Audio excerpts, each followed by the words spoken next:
Okay, I'm here with the one and only Dick Valentine. Well, How are you today, Well, there are a couple others, but if you Google it, you'll find there's an actor from the 50s, and I believe that there's a guy that makes canoes in Washington State.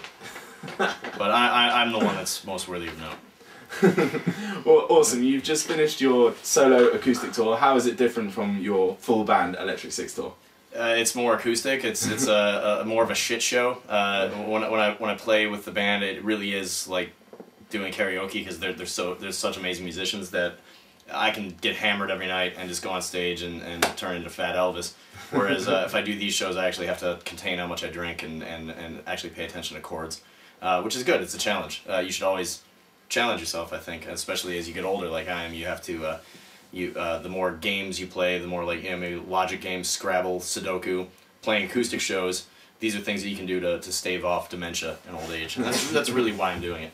Well, do you think your acoustic show is something that you use to really do what you wanted to do as a musician? Because obviously you've said you're into Captain Beefheart and other interviews and stuff like that, really sort of off-the-wall stuff. Is that something that comes through in your acoustic music more, do you think? I think obviously my singing voice comes out more when I do acoustic, but honestly, the band tours so much out of the year that just anything I can do to just get a different take on touring and because Electric Six does 150 to 200 shows a year, and just to have a different perspective on it is healthy, I think. So that's kind of the main reason I do it. Yeah, and obviously you're saying Electric Six do so many shows. Is there a particular type of show you think is perfect for Electric Six, a particular place? Because obviously you guys were embraced in the UK first with a UK audience. In terms of location, I'm not sure, but for us, it just seems like probably the 300-person room is the perfect size. We play anywhere from we played anywhere in the course of a year to 1,500 people in certain places to 50 people in other places, and so like if you see us and there's about 300 people there, I think that's the perfect way to experience the band. Yeah. But it's fun when we do the 50 people because then we don't really feel like we're under any pressure, and we have a lot of fun with those. Well, you guys are touring the UK soon, doing Fire from start to finish, and there's been a lot of sort of rejuvenation of that sort of thing. We've had, tours by Andrew WK, more sort of the musicians from sort of my generation are growing up. Do you think it will be special to bring that sort of iconic album that was so special to so many people of my age to a whole new generation, maybe? Yeah, I think it's cool. I mean, to me, what's amazing about it is, especially in that time, I think there were a lot of people who, their take on this band was that we wouldn't have even a second album, and now we're talking about putting out our ninth. So would you like to do? I think that's okay. I think that this tour just basically says, hey, we're still around, and that's a good feeling, at least for us. But the other flip side of that is most of the people who probably thought we won't be around in those days probably aren't around themselves, and I mean that seriously. You're not around anymore. But here I am. Here's to me. Is there some stuff on the album that you're really looking forward to playing? Because I mean, there's songs like maybe I'm the Bomb that haven't been played in years. I mean, I don't know. Yeah, no, fair point. We actually did the live recordings that will be the live record a couple weeks ago in the States, and we had not done Vengeance of Fashion or Invent of the Night in a long time. So actually having to, by contract, having to play those songs was great, and it's a lot of fun playing them again. So, yeah, but don't get me wrong, most of that album is, we know where our bread's buttered, so we've been playing a lot of it for a long time. Yeah. I mean, obviously, every time, there are people who love seeing all your different stuff, but everyone wants to hear Gay Bar, Danger, High Voltage. Is that something that kind of annoys you a bit because you've heard those songs so many times, or obviously when you play a song like that, there must be such a reaction from... in the States we can definitely get away without playing High Voltage, and then the few times we have tried to play not play Gay Bar, it doesn't work out. We're in the dressing room, we think this is the one where they finally and then Gay Bar. So it's not annoying. It's if that's your biggest problem in life, then you've got a good life. That's the way I look at it.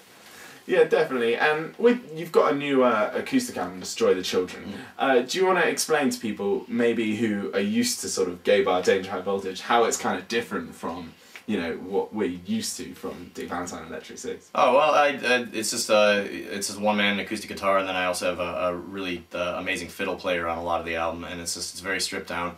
I kind of looked at those early '70s Bob Dylan records, like Blood on the Tracks, is sort of like, doesn't sound exactly like that, but that was the inspiration. So I just wanted to make more mellow music. I just turned 40. I'm about I named the album Destroy the Children because I'm about to have a kid. So it's just you know, it's a life turning point, and I'm definitely gonna do more of these albums because I've had a great time with it. So.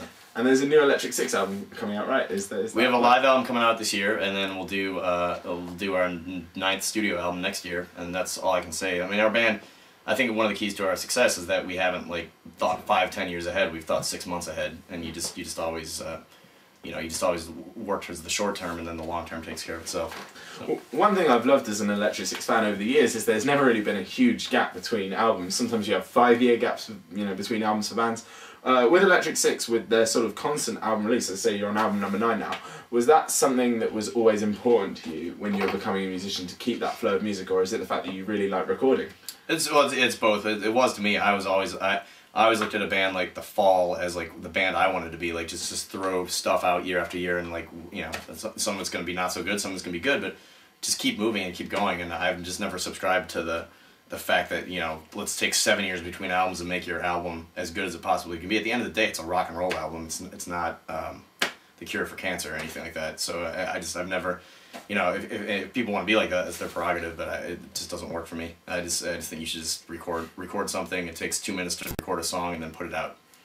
So is there no direction you've got planned for taking Electric Six or your solo acoustic stuff, or do you just get into the studio and think? No, the last few albums, I think have been among our best, and we had zero plan going into any of them. Like, we didn't know. Like, we did the Zodiac album, the only thing we knew was that Rubber Band Man was going to be on it, and all the rest of it was written as we went, and it's a great album. So I mean, it's kind of how we approach it. So. Yeah, and as the main writing force for Electric Six, where do you gain your inspiration from for writing songs? Because they all seem there's sort of similar themes in the Electric Six music. Are they metaphors for other things, or are they just things you're sort of into? Oh, I write lyrics down all the time. Like, if I hear a snippet of conversation or just anything, all my lyrics are written in chunks. The music just comes from everybody. Everybody writes music. We have, to me, John Nash I think, has written some amazing songs for our band, and it kind of starts with that. Like, I got great musicians. I'm a competent lyricist, and it just goes from there. So. Okay, well, last of all, what is in the future for Electric Six? Where can we see Electric Six going, or is that completely are you just looking to see where it's going to go? Putting a live album out in the fall, playing live shows, doing album number 9 next year. That's all. That's it. I assume we'll be playing some shows. And last of all, if there's one song you could say to sum up the Electric Six sound, or the Dick Valentine sound, to someone who's never heard your music before, what song would that be, and why? Human. And because I'm human. Well, thank you very much for your time, Dick Valentine. Thank you. And, I'll see you later. I'll see you. Cheers, mate. Yeah, indeed. Thank you.